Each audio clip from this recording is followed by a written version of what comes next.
7, 6, 5, 4, 1.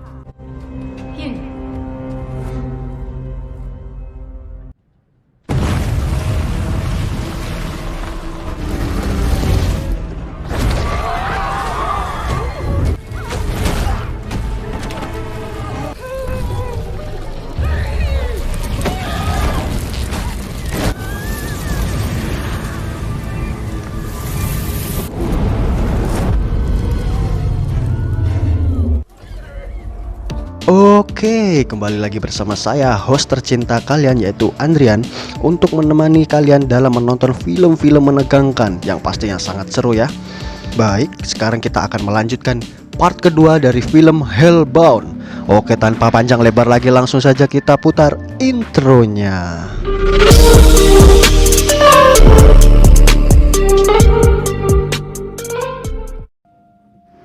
Scene diawali dengan detektif Jin yang dirawat di rumah sakit.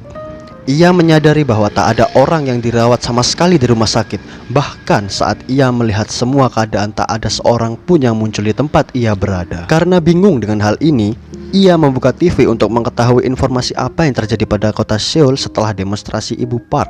Detektif Jin pun melihat acara televisi yang menayangkan sesi wawancara secara virtual dengan Jung, si ketua kebenaran baru. Jin tak terlalu menghiraukan acara itu. Ia malah membuka sebuah folder yang mana itu adalah rekaman CCTV yang menunjukkan anaknya menyeret si pria pembunuh istrinya. Jin tampak kaget karena baju yang digunakan anaknya sangat sama dengan baju yang ada di kamar Jung. Sontak karena hal itu pun, Jin langsung bergegas pergi menuju rumah Jung untuk mencari anaknya. Kita beralih ke seorang streamer yang menjadi sorotan Arrowhead. Di sana ia memprovokasi orang-orang karena anggota dari kepolisian tak mau sujud di saat seluruh warga kota Seoul bersujud karena percaya dengan adanya titah Tuhan. Streamer ini mengatakan bahwa anggota polisi ini sangat angkuh, ditambah lagi ada adegan di saat Jin menembaki ketiga malaikat penjaga itu. Karena kelakuan mereka itu, si streamer memprovokasi agar Arrowhead memberi pelajaran terhadap para anggota polisi itu. Karena mereka sangat dianggap mengganggu dalam aktivitas ketuhanan yang dilakukan oleh kebenaran baru. Hyejin yang takut karena merasa sudah tak aman pun langsung memesan tiket pesawat untuk Chow ke Kanada bersama ibunya. Di saat sibuk mengemasi semua barang, Hyejin menemukan sebuah surat yang tak tahu dari siapa pengirimnya. Namun yang jelas karena surat itu akan ada banyak perubahan di kota Seoul. Lanjut, Hyejin pun pergi ke kantornya untuk menyelidiki surat itu. Namun saat sampai di sana, Hyejin terkejut karena kantornya sudah hancur berantakan karena diserang oleh Arrowhead. Hyejin yang syok pun langsung pergi ke bawah untuk menemui ibunya. Namun saat ia sampai, ternyata sudah ada anggota Arrowhead yang memukuli ibunya. Sat, organisasi apaan itu? Beraninya main keroyok, terus mukulin orang tua lagi. Oke, lanjut. Hyejin yang melihat itu pun tak terima dan berusaha menyelamatkan ibunya. Tetapi apalah daya seorang wanita yang harus terima digengbeng oleh para bajingan itu. Hyejin pun dipukuli sampai benar-benar tak bisa berdiri. Menyadari kalau ibunya tak sadarkan diri, Hyejin pun segera menelpon ambulan untuk membawa ibunya ke ICU. Di saat ia menunggu, ia mulai menyadari kalau orang-orang di sekelilingnya membicarakan tentang dia karena ulah streamer itu. Lanjut, Hyejin pun pergi ke ruangan ibunya untuk mengecek keadaan sang ibu. Namun setelah ia mengecek, denyut nadi si ibu ternyata sudah meninggal. Inna lillahi wa inna ilaihi rojiun. Kita beralih ke detektif Jin yang sudah sampai ke tempat tinggal Jung, yang mana di area rumah Jung sudah sangat ramai orang yang ingin menjadi anggota kebenaran baru. Jin yang sudah kepalang emosi pun tetap menerobos dan mendobrak pintu rumah Jung. Namun sayangnya saat Jin sudah sampai di dalam, ternyata tidak ada siapa-siapa di sana. Detektif Jin pun keluar dari rumah itu seperti orang putus asa karena tak menemukan putrinya. Namun saat ia keluar, Jin harus disambut dengan lemparan sampah dari warga yang ada di depan rumah Jung. Tak hanya itu, Jin juga dihajar hingga saat HP-nya terjatuh dan ada Jung nelpon Jin. Pengeroyokan itu pun berhenti. Di telepon itu, ketua Jung meminta para warga itu untuk memberikan jalan kepada detektif Jin karena Jung ingin membicarakan empat mata kepada detektif Jin. 제가 긴히 할 말이 있어서요. Selepas itu, Jung mengirimkan alamat ia berada sekarang ini. Tanpa banyak alasan, detektif Jin langsung menuju tempat Jung berada. Begitu pula Hee Jin yang pergi menuju ke tempat Pastor Kim.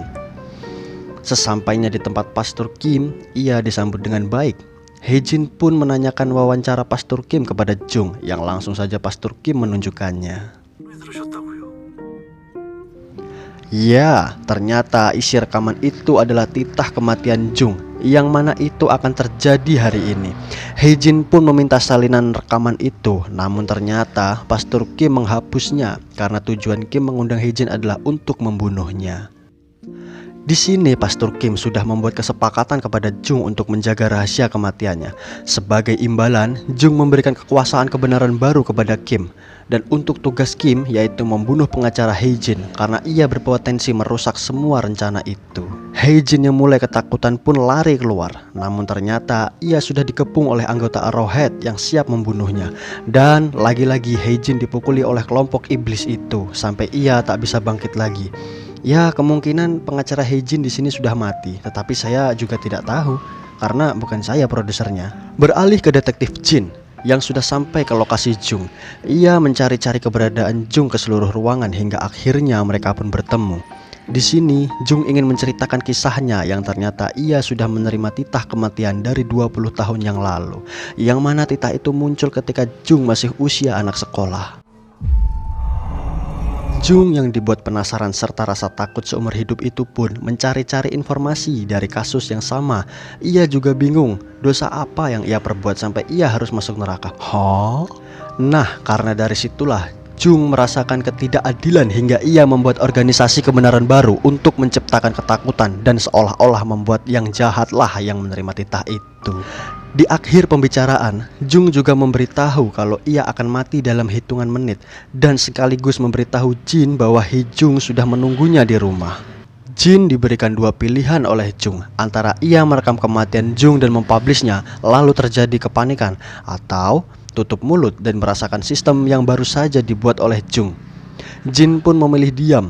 Hingga akhirnya ketiga malaikat itu datang dan menghajar Jung habis-habisan dengan ditutup penggosongan terhadap Jung.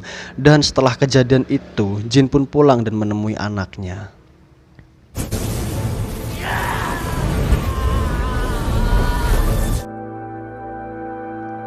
Tak terasa 4 tahun sudah berlalu. Organisasi kebenaran baru sudah semakin besar dan mendirikan museum untuk menjadi bukti-bukti titah kematian dari Tuhan. Kebenaran baru juga selalu menyiarkan demonstrasi para pendosa untuk ditunjukkan sebagai bukti titah Tuhan. Nah, di sini kita ditunjukkan pimpinan kebenaran baru yang sekarang yaitu Pastor Kim yang di awal tadi. Di salah satu video demonstrasi Kim mengatakan untuk tidak menyembunyikan dosa agar tak berakhir seperti Ibu Park. Scene berpindah ke kantor stasiun TV yang mana di sini kita diperlihatkan seorang produser bernama Young Jae yang sedang berdebat dengan petinggi kebenaran baru. Petinggi kebenaran baru itu meminta perubahan pada video demonstrasinya karena dianggap terlalu mengkasihani pendosa. Atasan Young Jae pun setuju atas perubahan itu dan Young Jae yang hanya seorang karyawan pun ikut menyetujuinya. Setelah itu, Young Jae mendapat telepon dari istrinya untuk mengabarkan bahwa ia sudah melahirkan dan meminta Young Jae untuk datang menjenguknya. Young Jae pun berjanji untuk datang pada besok hari dikarenakan banyaknya pekerjaan yang apabila tidak ia kerjakan, maka siapa yang membayar rumah sakit? Lanjut, setelah itu Young Jae pergi untuk mengambil naskah wawancara di meja rekan kerjanya yang tanpa disengaja Young Jae menemukan kartu seperti pinjol di meja rekannya. Rekan Young Jae pun kaget dan segera mengambil kartu itu. Di sini kita panggil saja rekan Young Jae dengan nama Jun Won. Young Jae pun langsung mengajak Jun Won untuk sama-sama mengerjakan video demonstrasi itu. Namun Jun Won tidak bisa dan beralasan akan pergi memancing bersama istrinya. Scene berpindah ke kantor Young Jae yang sudah selesai dengan pekerjaannya dan akan segera menuju ke rumah sakit. Namun saat di tengah jalan, Young Jae ditelepon istri Jun Won menanyakan keberadaan suaminya itu. Jelas Young Jae bingung karena siang tadi Jun Won mengatakan akan pergi memancing bersama istrinya. Dikarenakan Young Jae memiliki jiwa pertemanan yang solid dan baik seperti saya, ia pun memutar arah untuk mencari Jun Won dan mengorbankan waktu untuk anak dan istrinya. Sementara itu di rumah sakit, Sohyun istri Yongjae menyelinap masuk ke ruang bayi untuk memvideokan anaknya. Namun Sohyun dikejutkan dengan kemunculan titah Tuhan yang mana anaknya akan mati dalam 3 hari lagi dan masuk neraka. Sohyun yang panik pun mencari-cari informasi sampai mendownload aplikasi kebenaran baru yang tidak ada di Play Store. Ia tak mendapat informasi apapun mengenai bayi yang masuk neraka. Kita berpindah lagi ke Yongjae yang sudah sampai di tempat pemancingan. Ia mencari-cari Junwon yang akhirnya ia temukan di sebuah gubuk pemancingan. Kedatangan Yongjae membuat Junwon kaget dan nekat menceburkan diri. Yongjae yang tak tahu masalahnya pun ngotot mengajak Junwon untuk pulang, tetapi tetap saja Junwon tak mau. Di sini Junwon pun mengatakan bahwa ia telah mendapat titah Tuhan. Namun ia tak mau satu orang pun tahu karena ia tak mau keluarganya berurusan dengan kebenaran baru dan Arrowhead. Junwon juga mengatakan kartu pinjol itu adalah sebuah organisasi yang akan mengurus jasad korban demonstrasi agar tak tercium oleh kebenaran baru. Tak lama setelah itu muncullah ketiga malaikat penjaga dan langsung menyerang Junwon hingga Junwon harus bernasib sama menjadi tengkorak gosong. Yongjae kaget melihat itu. Namun setelah kematian Junwon, datanglah kelompok Sodo untuk segera mengevakuasi jasad Junwon. Kelompok Sodo itu diketuai oleh Heongjun dan ia berkata kepada Junwon untuk melupakan apa yang ia lihat hari ini. Heongjun adalah salah satu orang penting di Seoul dan ia salah satu petinggi Sodo yang mana pimpinan Sodo ini adalah Haejin yang ternyata masih hidup. Yongjae pun dibius dan akan dibiarkan di situ. Keesokan harinya, tempat pemancingan itu pun ramai dan ada salah satu daiken kebenaran baru bernama Yuji. Di sana mereka mencari informasi atas hilangnya Junwon, namun tak menemukan jejak kecuali kartu pinjol Junwon. Yuji pun curiga dan memotretnya untuk diselidiki lebih dalam. Beralih lagi ke Yongjae. Ia terbangun di dalam mobilnya, lalu ia lupa bahwa ada janji dengan istrinya. Segeralah ia bergegas ke rumah sakit. Namun saat di rumah sakit, Yongjae dikejutkan dengan hasil rekaman istrinya yang menunjukkan anak mereka menerima titah Tuhan dan akan masuk neraka.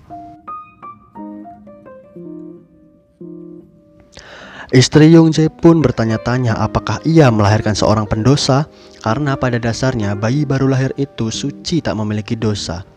Yongjae pun berusaha menenangkan istrinya dan ia berjanji akan mencari tahu jawabannya. Part 2 pun ditutup dengan Yongjae yang melihat anaknya. Oke, pastikan kalian tak ketinggalan dari updatean channel saya ya, karena channel ini akan selalu membawa hiburan yang mematikan rasa bosan Anda. Baik, salam sejahtera dan jangan pernah putus asa.